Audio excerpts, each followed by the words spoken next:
So I'd like to use this opportunity to come clean about something that I've been hiding for almost 10 years.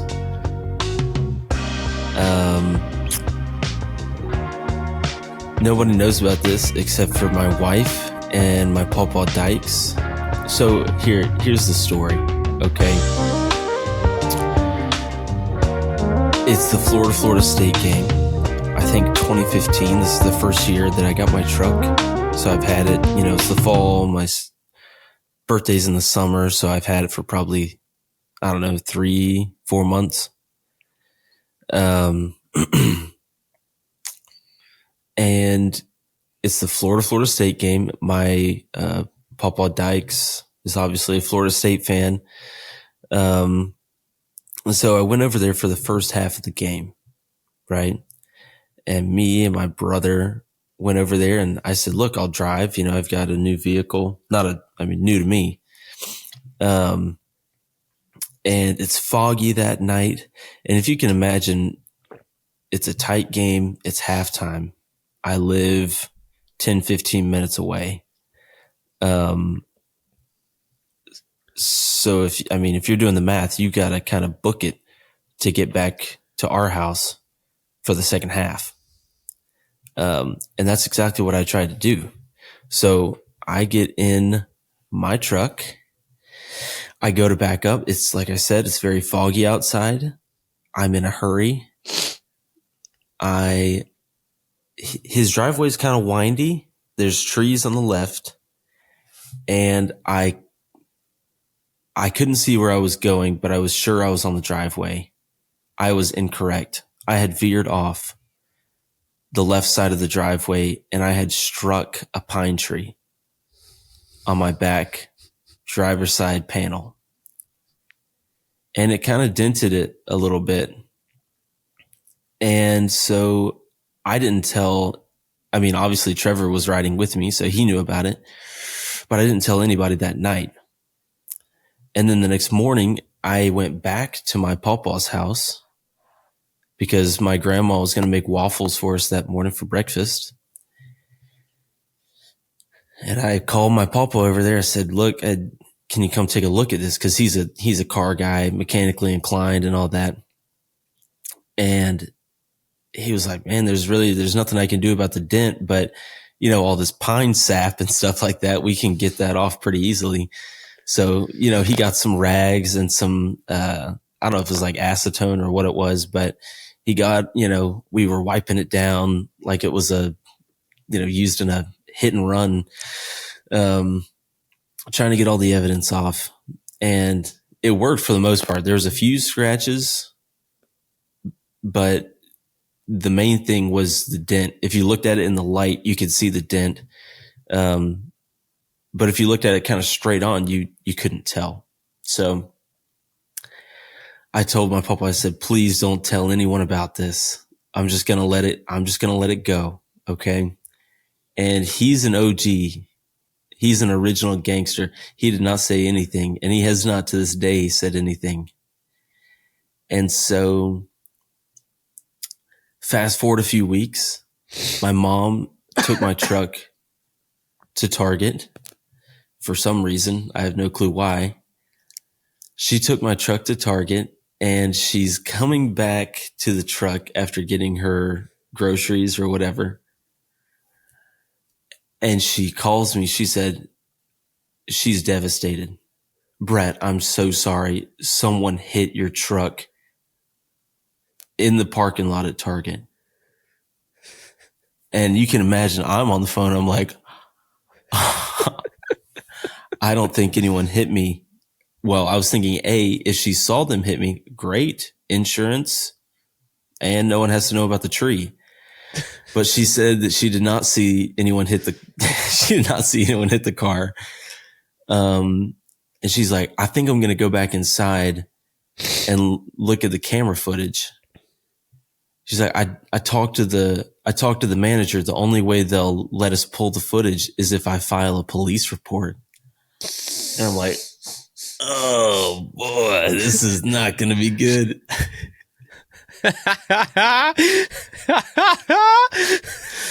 And so in that moment, I'm thinking, it's kind of like playing poker. You know what I mean? I'm not holding the cards right now. I'm in full bluff. And there's a moment in poker whenever you get to the river and you're bluffing and you've been bluffing the last couple turns and you got to stay true to it. You're in too deep. You know what I mean? Half your stack's in the pot and you're bluffing and you say, I got to stick with this bluff. I got to make him think I got a full house here or something like that.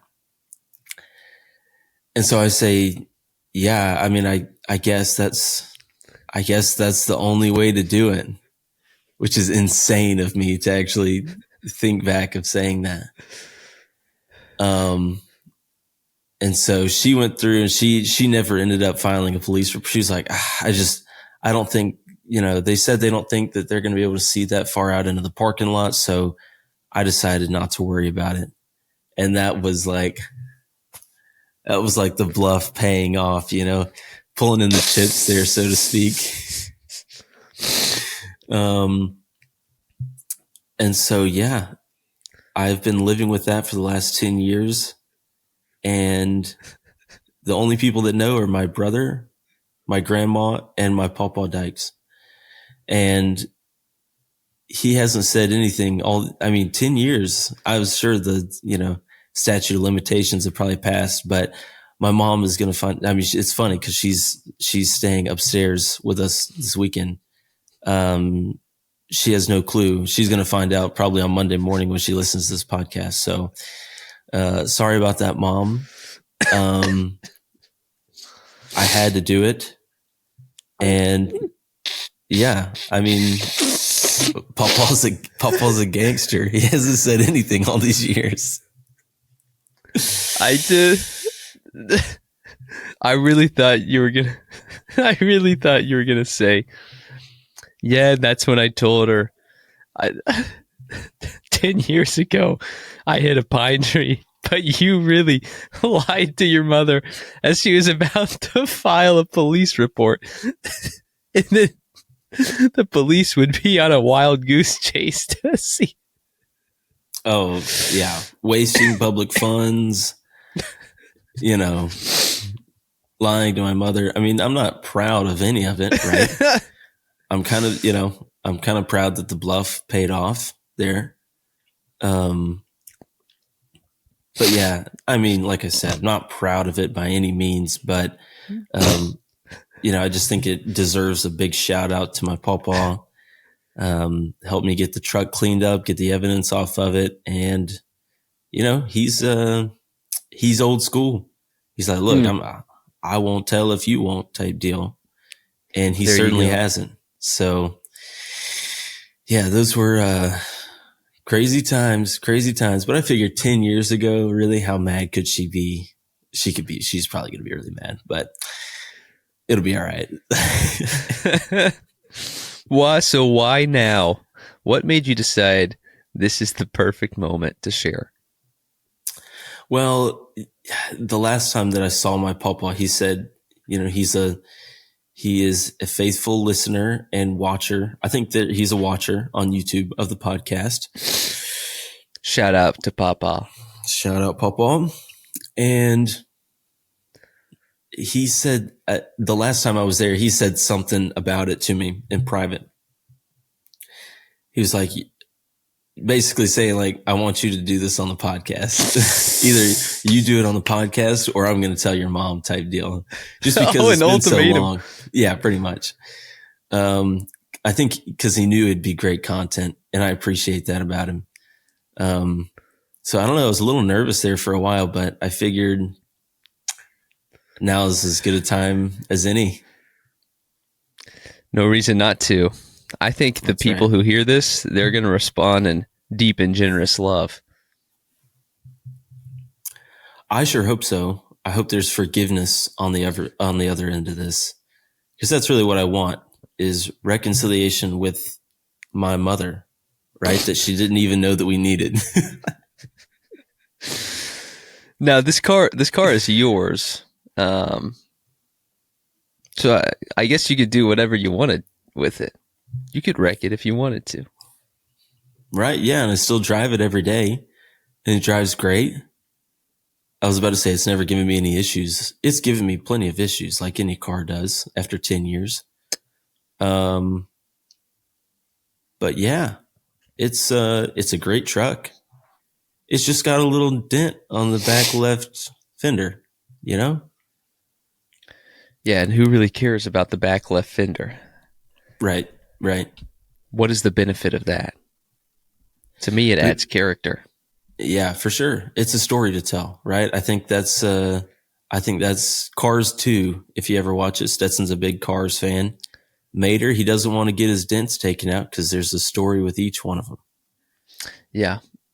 That's another thing that's oddly good is the Cars series of movies.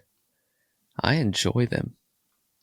Oh, the first Cars is probably top 3 movies all time. I mean, Braveheart and Cars are there in the top 3. Passion of the Christ. Passion of the Christ up there as well. Mel Gibson balling out. So the past few weeks we haven't met, and listeners, it's my fault. I've been on a bit of a strange journey. You know, I was on my way to Denver, and our flights got delayed. So we ended up spending a full night in the airport, one of our recording times. But our flight was 30 minutes into our normal recording time. So I had an option. I said, I could either wake up, try to record in the airport for 30 minutes while being responsible for a group of 10 to 30 people, or I could not do that. And the time allotted, I chose to not do that. Now, if I was by myself, I'm locked in. Or if I had 75 minutes, right, I'm locked in. But I would never want to ask Brett to wake up even earlier to record. So that's where we find ourselves. I wanted to apologize. And then we got back the following recording day, and we got back at around 3 o'clock a.m. Well, that's a weird time if you know anything about the time we record, because that's just enough time to fall asleep and wake up again. And so logistically, I ran into issues and I didn't prioritize the podcast over the current circumstances that I was in. And if I let any of you down, I do apologize. But because of my deep and generous love for you, I only want to give you my best. And frankly, that would not have been my best. And so if you count excuses as in your list of things you'll accept, those are mine. But if you don't, I understand. But I wanted to share that publicly because it's important you know why. It's not out of a lack of desire or even a lack of need. I need this. We need this. But it was a lack of logistical ability. No doubt about it. But I'm glad to be back, I'll tell you that.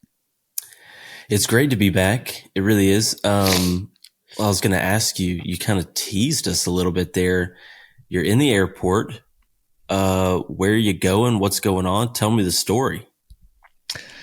Well, we were going to Denver to work with a couple of churches over spring break. We had 10 college and young adults and 20 youth. That's how many composed of the team. But within that 30, there was 10-ish chaperones. So we did that. Well, we're driving to Tampa in a big caravan. We got our church bus, we got a 15-passenger van, and then we got 2 different cars. So on the way there, we get a notification. Flight has been delayed. Well, our connecting flight, our flight path, here we go. Tampa to Atlanta, Atlanta to Denver. Tampa to Atlanta is originally I say, 8 p.m. to 9:50 p.m. or something like that. But our connecting flight in Atlanta, we have a 40-minute layover, which is usually okay if you have one person. But with 30 people, it's not easy. In Atlanta, too? I mean, I think even for one person, 40 minutes it's tight. And Tight. so on the way there, we get a notification. Our Tampa flight has been delayed to 10:30 p.m. Nice. Well, if you know anything about numbers, you know that we would not be making the Atlanta flight. So that left us in a predicament. So a couple of us went up to the counter. We said, look, here's the deal. We got this notification, blah, blah, blah, blah, blah. They were offering all kinds of options. You could take 10 and drive to Orlando. And in 2 hours, there's a flight that could take 10 of you all the way to Denver. Well, Orlando's 2 hours away, so that's logistically a challenge. You could send 15 tonight to Denver and then wait for tomorrow. All kinds of things. Well, we decided to keep everyone together. Might as well. No benefit in splitting up unless you were to split up the groups, but you had to go to Orlando. You would miss the flight anyway, so it didn't matter. Hence, why we take our flight from Tampa to Atlanta at 10:30, arrive around 12, and stay in the airport until our 7 a.m. departure flight. So, if anyone's ever tried to sleep in an airport, it's not the easiest. It was quite an interesting experience. I was over at the Delta area. We were flying Southwest, but I mean, you have 7 hours to walk around. So I found a Delta area that had 3 straight seats that had no arm bars in between, and I lied down. Well, as soon as I lied down, the airport the lights are always on. It's bright. Yeah, and it's good that it's bright. I think we should have airports bright, but it's not good if you're trying to sleep. So I put on my sunglasses, I put on hats over my face. I mean, I was trying to block out as much light as humanly possible. Well, I finally get somewhat asleep, and then airports need to be cleaned every night. So we got our vacuumer who just comes up on my chairs and starts vacuuming underneath my chairs. And I'm just like, you gotta give me like 30 minutes. I'm begging.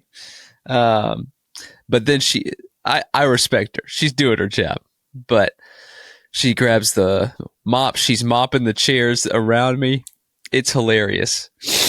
And so I did not sleep a single bit that night, but I did lie down across some seats for about 5 hours. And so when you say a Delta area, you're talking about like a Sky Club, like they've got they've got drinks and maybe some hors d'oeuvres and things like that you can eat. Or Sky Club opens at 6 a.m. and it closes at 11 p.m. Devastating. It seems like the time that it's closed is the exact time that you were there. The whole time, yes. It was perfect timing by the Delta Sky Club. I think they intentionally do that so people who have to sleep in the airport cannot use the club. Right. And so it was just the Delta area of the airport, which is probably it's a little nicer than the others. Right. And it's Atlanta. They're the hub for Delta. So I feel like a lot of the airport is probably Delta, but I'm sure you saw some folks, 6 a.m, eating a Burger King cheeseburger. We talked about Oh, this before. It's yes. insanity, isn't it? Just the I'll type of tell you, folks you run into.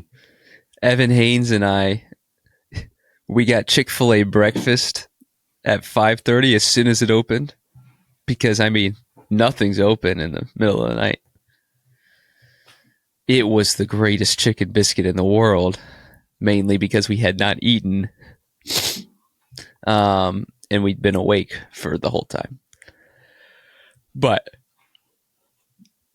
there are some interesting, I mean, people are drinking. It's just a strange airports. There's no time in the airport. Time is not a thing, right? You need to miss your flight. And I think people think of, I have X minutes till my flight. I have X hours till my flight. I don't think they think my flight is at 7 a.m. and it's 6:30 a.m. and I have had 2 drinks today already. But even when I was traveling back from Texas from my conference, it was an 8 a.m. flight, and the guy in front of me was, "Can I have a Miller Lite?" 10 minutes later, "Can I have another Miller Lite?" I'm like, dude, you've got to chill out a little bit. Oh, that's So hilarious. yeah, time is not a factor, but it was a lot of fun, man. It really was. The group we went with was fantastic. And it's not like the flights, staying in the airport wasn't that bad. I mean, sure, it was not what we planned, but I mean, we got there at the end of the day. It doesn't matter. And so I think our team was very adaptable, which you got to be. You just have to be. And it was a blessing. And I think that was a great way to kick off the trip in a posture of humble submission to the Lord's plans and to the air traffic control's inability to coordinate. Right. I think also when you're on a trip like that, it's, as a student, especially, it's exciting. You're with all these other, people that you know. So, little twists and turns that are unexpected like that, it just makes it more exciting. I mean, obviously sleeping in the airport's not fun, but when you're in that position, maybe not as the leader, but when you're a student on the trip, you're like, oh, this is fun. This would be a good story to tell. You know what I mean? At least that's how Yeah, I would think about it. no doubt about it. No doubt about it. And I subscribe, even as a leader, is I think it is fun that you get to do that together. You get the shared experience of logistical nightmare, some called it. But again, at the end of the day, we made it. Right? But you do get different personalities, absolutely. Whenever you're tired and you're coordinating, just different personalities pop up. And so we've experienced some of that in London and Vancouver and stuff like that.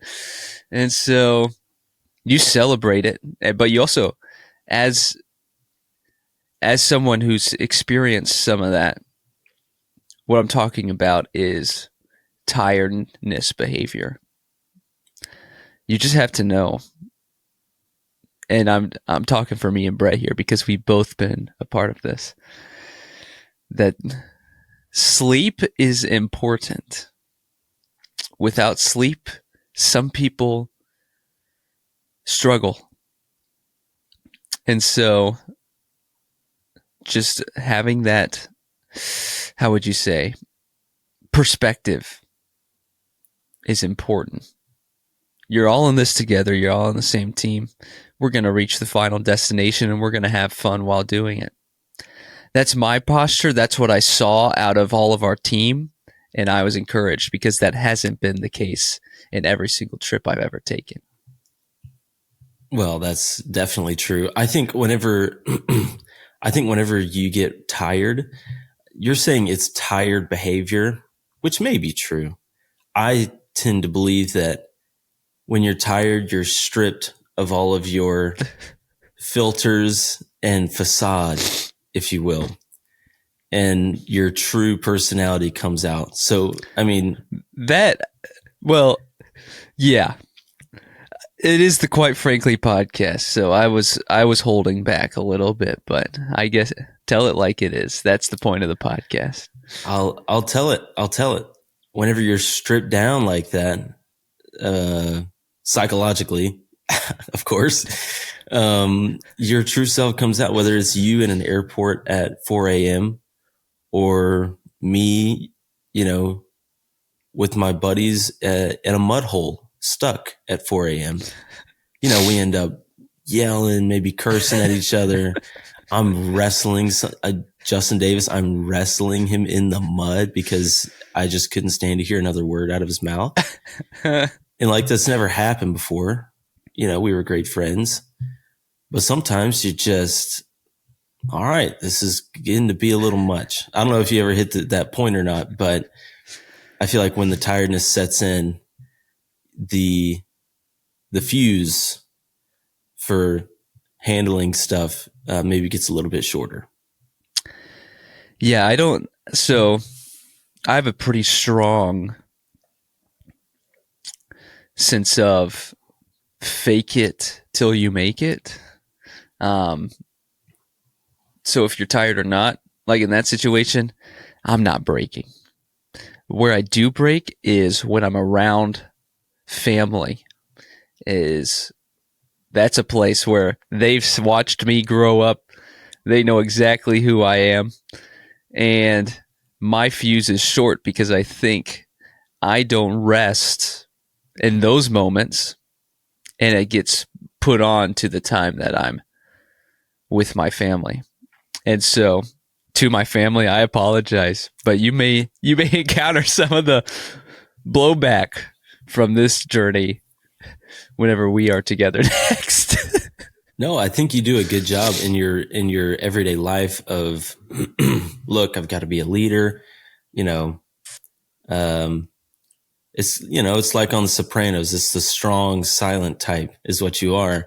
But whenever you're around family, you really kind of undress psychologically, of course. And we get to see the whole shebang, which is always fun. I am metaphorically nude in front of my family. Right. And we play, there was a group, they play this card game called Mao. I don't know if you've ever heard of it. It's a very interesting game. But there was this group of maybe 5 that played the entire time in the airport. Excuse me. Sorry about that. The entire time. So that's a 6-hour round after round after round. And it is a fun game. Absolutely. I don't know if I could play 6 hours in a row, but I was impressed personally that they pulled it off. And it's a great use of time if you're not going to go to sleep. So we'll have to play next time we're together. My family is not a big card game type people. So maybe we'll go to the local Juanas Pagodas and find some people to play with. And so Mao is like it's a card game, like you said. No money involved or anything like that. No money. It's has to do with 52 deck cards. Right. Okay. But there's so many rules, and every time whoever wins, it's actually cool. Whoever wins, they get to make up one rule. What? But the rules reset the rules that you make up reset every time you play. Meaning, say we play 10 rounds in one night. Well, you're going to have 9 made up rules. But the next day you play, 0 made up rules to start with. Right. So it is good, but it is a lot to remember. I was about to say, I don't know how I'd feel about that. Like, if it could be any rule you want, that would be a little crazy. You know what I mean? Yes. Well, it does get crazy. Here are a couple of examples. Is say you lay the 8 of clubs, or you lay an 8 down. I made a rule. I won twice in one night, which is good for me because I'm not that good at the game. Many people win much more than me. But the rules I made was every 8 that is played, you have to say bing bong. So you lay an 8, bing bong. And if you don't, that's a penalty. And a penalty gives you 1 card. Well, I won the next round. So then I said, every 9 that is played, you have to say bong bing. And so we were playing, and all you hear is bing bong, bong bing. And it was absolutely hysterical. So it's fun stuff like that you would never, no normal games, you're going to get to be a part of that sound like that. So it's a good game. We'll play. Yeah, I'd be down. I was thinking you should head up a little, little cash game of poker, a little low stakes, take a cut off the top. That would have been great. But I guess Mao is pretty, I guess Mao is okay as well. Mao is much better with groups of more than 5 as well. And frankly, I'm not a big gambler. I don't like the game of the gamble when it comes to money and stuff. Mao, I like it. I like the way people play it. But to each their own, I know you're a big gambler. I know. I know you spend most of your Saturday nights smoking cigars and playing poker. It's tough, man. It's tough. Anything in the past few weeks that has stuck out to you? In my own personal life? In your personal life, maybe in your work life, maybe in your poker life. I'm not here to stop you from sharing things that are on your heart. Well, I haven't played poker in quite a while, probably 8 weeks, honestly. So, if I raise my hand a little bit, you'll probably see that I haven't played poker in a while, but, I do have a couple funny stories from the past few weeks that I wanted to share. The first one was, I think we've talked about my multivitamin gummies, right? Molly, she's gone full, Maha mom. And so she hates my multivitamin gummies. She thinks they're childish.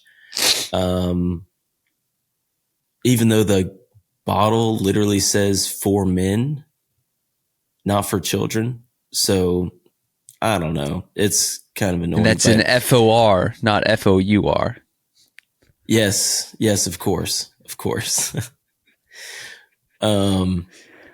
But anyways, we're sitting there and I don't know how we got on the discussion, but we're talking about life insurance. Like my company provides life insurance with their medical plan and all the other insurance packages.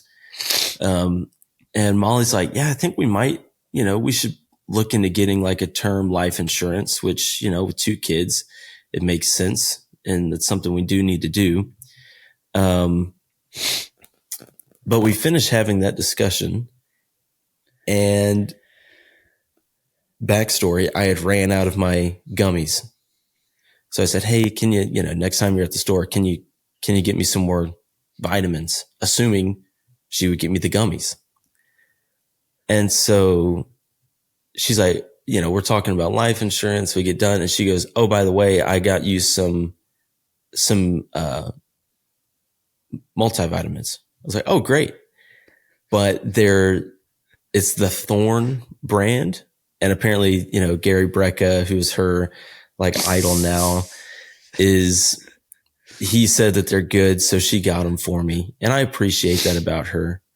But she knows that I can't swallow big pills easily. I'm not good at it. And I open this thing and I'm like, these are pills. These aren't gummies. She's like, yeah, I know. And so I'm like, what's going on here? They stink. They're stinky pills. Goodness, they're stinky. And I've got mentally, it's a test every night because I got to swallow 2 of these things. I'm like, oh my goodness. So later that night, I'm in there. I'm like, all right, I guess I'll take these multivitamins. I put the pill in. I take a big old swaller of water, and I'm, struggling to choke this horse pill down. And in that moment, I made a realization. I said, wait a second, we were talking about life insurance. And she says, oh, by the way, or oh, speaking of that, I got you these giant pills that you're definitely going to choke on and die of. She's like, you got the life insurance, right? Did you already sign off on that? Because I got you some new multivitamins and they're really big. You're going to hate them. They're really big. Really, really, really, really big multivitamins. Really big. And I was like, in that moment, I was like, she's trying to kill me. It's foolish because we hadn't gotten the life insurance, but it's, I was sure in that moment she is trying to kill me. It's not a bad plan if you want a scam. You want some insurance money. Right. My husband, he doesn't, he's not good at swallowing big pills. I don't know if you watch Beverly Hills or not. I'm kind of like Sutton. Like I've got an issue with my esophagus where I can't like swallow certain stuff. But yeah, just in that moment, I realized it was like, oh my goodness, I think she's trying to kill me. And so I've been kind of going through this bottle pretty quickly. I'm trying to get through them so I can get back to my dang gummies. You know what I mean? Maybe that was her play, is we got to get this guy to eat more multivitamins. I don't know how consistent you are, but that's neither here nor there. I was more consistent with the gummies. I looked forward to them every single night. I mean, they're little, sugar-coated little gummies. They're delicious. I do not look forward to taking these pills, but I do it because I want to get through them. It's not even a health thing. I just want to get through them so I can get back to my gummies, I mean, whatever works, I guess. But that's a great story. Thank you for sharing. Yeah. What else? Last Saturday, maybe the Saturday before, it's been so long. We were going to Home Depot or something like that. And there's a Starbucks, right next to the Home Depot. And so it's a Saturday morning. We got the kids loaded up. I'm thinking, let's go, we'll just pull into Starbucks here, grab a little drink and be on our way. And so the line is long and we didn't order ahead on the app, which was foolish of us. But I'm looking and there's, typically where there's a drive-through, if it's tight, they have to have 2 lanes, right? One is for the drive-through and one is so people can circulate around the building and park. And there's a car parked in the circulating, like the right-hand lane. So you've got a row of cars for parking. And then just beyond that is a car parked against the curb. And there's like 2 or 3 people trying to leave. They can't leave. It's a one-way flow direction.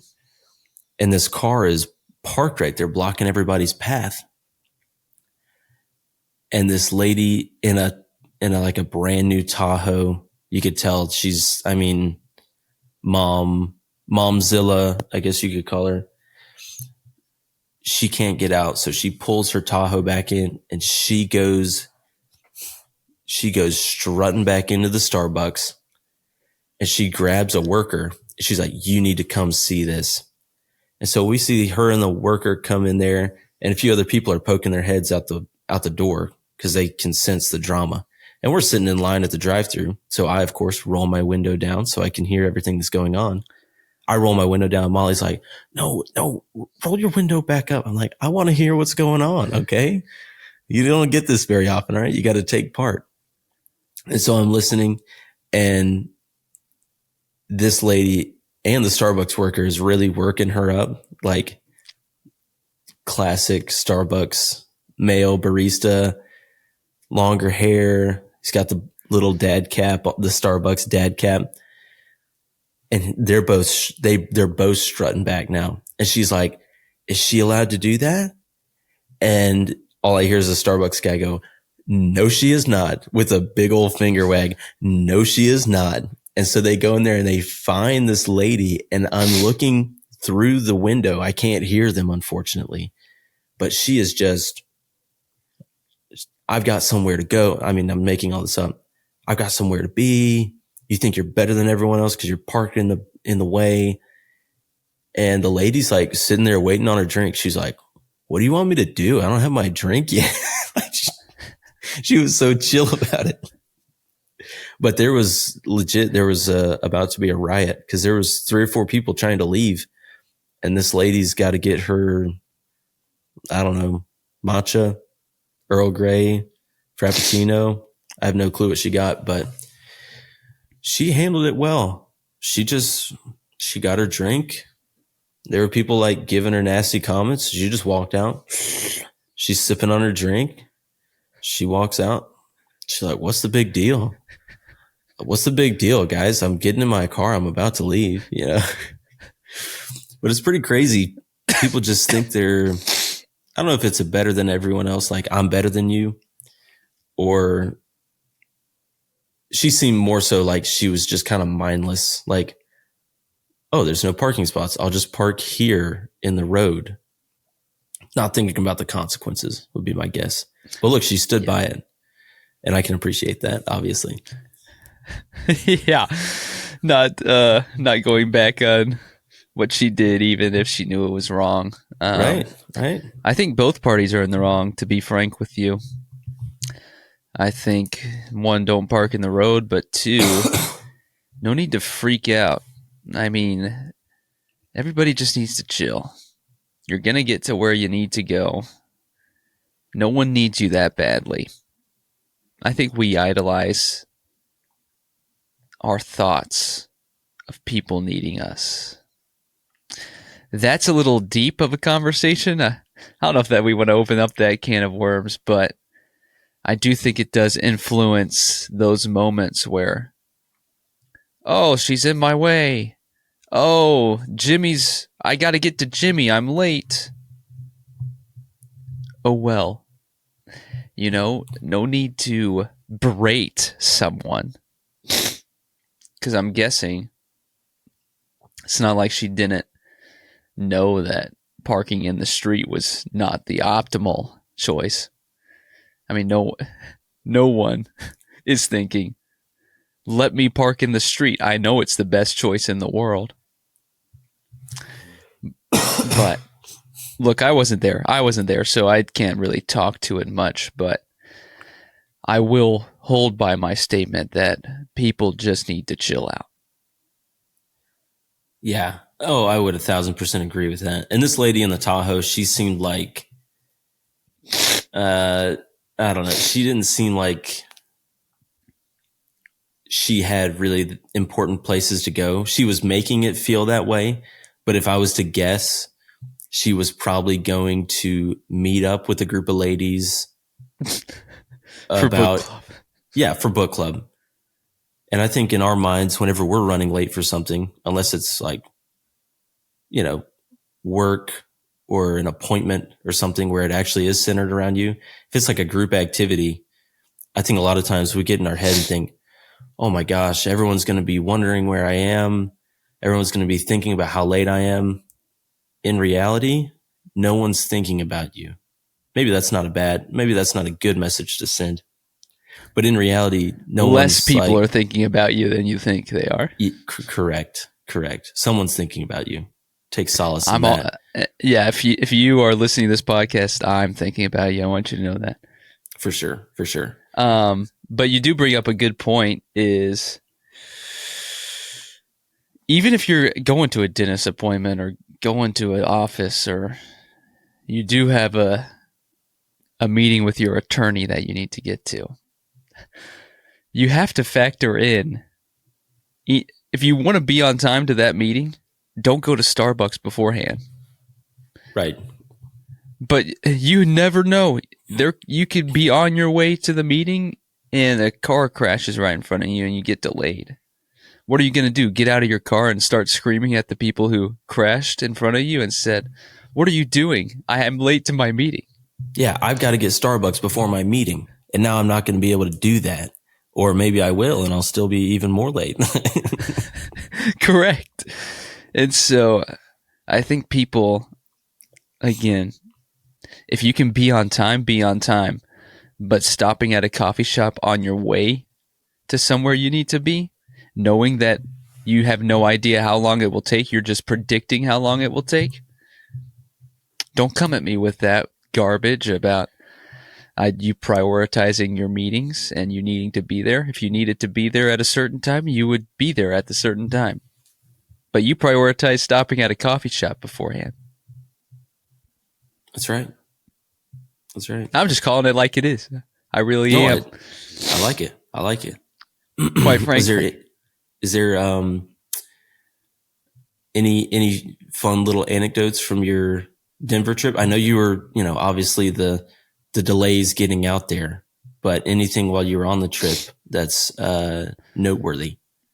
Oh, the whole trip was noteworthy. I mean, we could do a 6-hour podcast just talking about it, but I'll share two things. Number one, we went to Cheyenne, Wyoming, which you would have enjoyed. Which I may have messaged you that we did. I don't remember. Oh yeah, you did. It's an hour and a half away from where we were staying.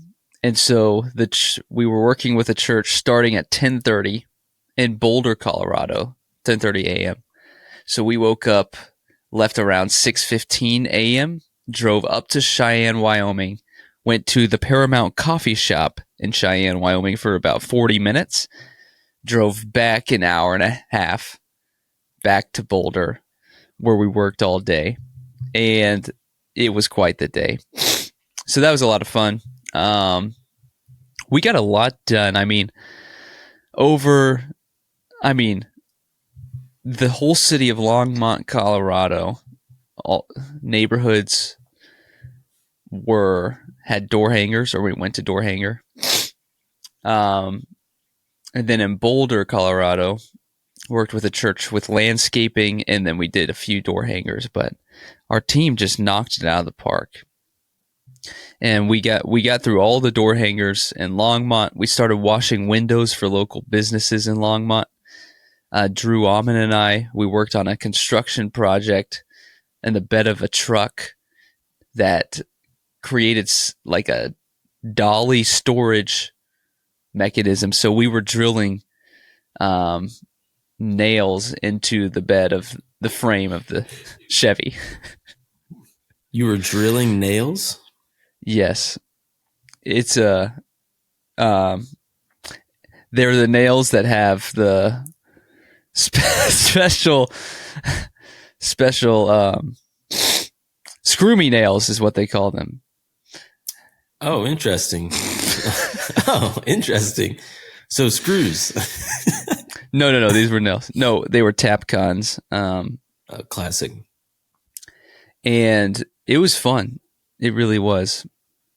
It was a cool project to work on because it's something seemingly so simple, but increases efficiency and effectiveness.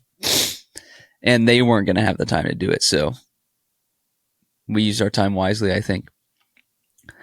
One of the things that stuck out to me, I was putting a door hanger on a door, and a lady walked out. She said, "How can I help you?" I said, "You could help me by going to church with me on Easter at Connection Church." Well, we got to talking 5 minutes, and this was at her house. I started asking, "How long have you lived here? Are you a resident?" She said, "We lived across the way." I asked her, "Who's we?" And she said, "My husband and I." And then we'll just call her husband's name Roberto. Roberto, why don't you come out here? Roberto walks out. We start talking. What's their favorite stuff about Longmont? That kind of stuff. Well, Roberto says to me, yeah, I saw your group because I was wearing Connection Church shirt. I saw your group at the Home 2 Suites this morning. And I'm thinking to myself, I don't know how that's possible because, frankly, you live in this house. Why were you at a hotel? Right. And so his family from Hawaii was visiting, and he was eating breakfast with them. And he saw our team in the pool area. Each morning we would sing a few worship songs and pray together before we went out. And I'm thinking to myself, what are the chances that I just walk up to the store, I put a door hanger on, a woman randomly walks out, we get a 5-minute conversation, she says, you got to meet my husband, Roberto. And Roberto saw us at our hotel singing and praying. And now they're talking, oh, we should go to church on the 20th. That's Easter. What are the chances in all of the cities in all of Longmont, Colorado, that's the door that happens at, right? I would say slim to none, right? But I think that was a theme of our week, is that God just confirmed our presence there, that we were exactly where we needed to be. We were doing exactly what we needed to be doing, and he used it for his glory, and prayerfully is going to continue to use it for his glory. So those were some of the highlights of the trip. I mean, the college and young adult team was fantastic. It was filled with a lot of women, so there were no men that were not leaders on the trip. So Evan and I and one of our trip parents, chaperones, Wayne, got to spend a lot of time with the women, got a lot of girl talk. It was quite the blessing. And so I'm thankful for the week. I returned home on Saturday and I said to myself, I wish I was with that group, because it was just that good. And so that's my reflection. That's great. And I feel like in those scenarios, I think we're tempted a lot of times, oh, small world, oh, what are the odds? But there's no coincidences. You know what I mean? It's all... And even on the way there, we almost got in a 3-car accident. Nice. Someone stopped at a red light prematurely, and our church bus almost slammed into the back of the car. And the church bus split between 2 cars, and we went around the other way. So if there's a car here, church bus, and we're behind the church bus, so we can't see anything. And the next thing we see is this car that's stopped. So we go, and so you got our church bus going around these 2 cars. Wow. It was insane. Someone almost died, but they didn't. And that, I believe, is God's provision, because I've never seen anything like that. And we got driving? Remarkably. No, I was not driving. We got remarkably blessed. So they asked us to summarize our trip in 2 words. One of my words was provision. And I think it started at that moment. Well, it started way before that in some scenarios that I am not at liberty to share, but that's just another continued example of how God provided for us. That's pretty beautiful. Keeping you from the car wrecks. That's huge. Oh, no doubt about it. And no weed van this time, right? Not this time. I told all of our rental drivers, I said, look, if you walk in there and you get a car that has been with the Junjun, tell them that you do not want to drive it, because they will return it. That's something I learned last year, because I did have it And I did not know you could walk back in and say, hey, look, this is unacceptable for our car. But whenever I returned it, I told him, hey, just so you know, we did our best to get the smell out, but it wasn't us. And there's a few baggies in the glove box. Nice. And she said, just so you know, anytime you're dissatisfied, come back in and we'll trade it out. So very nice. We had that foreknowledge. Yeah, that's good customer service. It's just I don't know wild to how think. good.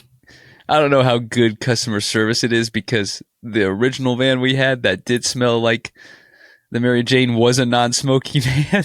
But Right. Well, I mean, they just mean cigarette smoke. Yes, everyone smokes, you're right. you know, the ashwagandha out there. So Yes, they blow the Lord's bubbles. Yeah, that's right. The blood of the Mayan kings. Biting the fart bubbles in the bath. Yeah, that's ain't nothing to me, man. Well, that's good. No weed cars, none of the devil's lettuce involved there. So that's great. That's great. Anything else from your Denver trip? I feel like that's, 2 harrowing incidents. Well, I mean, I guess the car crash and the other one's not harrowing. I guess it's just the Lord's reminding us that, look, I'm working, I'm moving. I'm never going to stop. That's what I said. I was talking to a group of people, and I said, look here. Because Mike Taylor was sharing about his experience. He shared the gospel with someone's dad, and then however many years later, the son was the tour guide of Mike, and was like, Pastor Mike, you are the one who told the gospel to my father, and now I live for Jesus. And so, Mike, you have no idea what God is going to do with your obedience, and you don't have to, but you do know how to be obedient, and that's what we're called to. And so I think that's a good example that I do believe that God sometimes rewards our obedience with clarity of, that's a moment where I can see obedience at play, but I'd say that's rare. In the grand scheme of things, you can see it, the reward of the obedience, but that's not why you're obedient. You're obedient because of what Jesus has done for us. And so I just think it's a good reminder that everything we do requires obedience and submission to Jesus. Whether that's you telling your mom today or Monday through the podcast, hey, look, 10 years ago, I did something poor. I made a mistake. I almost had you file a police report about that, and that would have put us in a bad situation. I may have been arrested for insurance fraud. Oh, goodness. That's an example of God's provision in your life. I believe it. Yeah, no doubt. Protecting me whenever maybe I didn't deserve it. Maybe I did. Maybe I didn't. Who knows? We'll never know. You did not deserve it. Oh, goodness. Anything else on your mind, brother? No, I don't think so. I know we're kind of coming up on our time here. I've got a couple, I had a couple other notes down, but we can cover them next week. Took a trip to Marshall's last weekend that I wanted to chat about a little bit, but we'll leave you on a little bit of a cliffhanger there. Let's just say we took the whole family to Marshall's and it went crazy. It was insane. So there's your cliffhanger. I love it. I look forward to hearing it.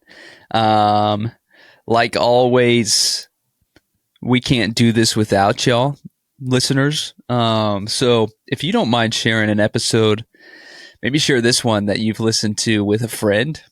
Maybe rate us, maybe like us, subscribe to us. Not on a scale of 10, but rate us on like your podcast app. But if you do need to rate us, please send that to Rodrigo, because frankly, I don't have the self-confidence to hear what you're going to say. So what I do have the self-confidence to say is we love you deeply and generously, and that's why we're going to see you in 7 days.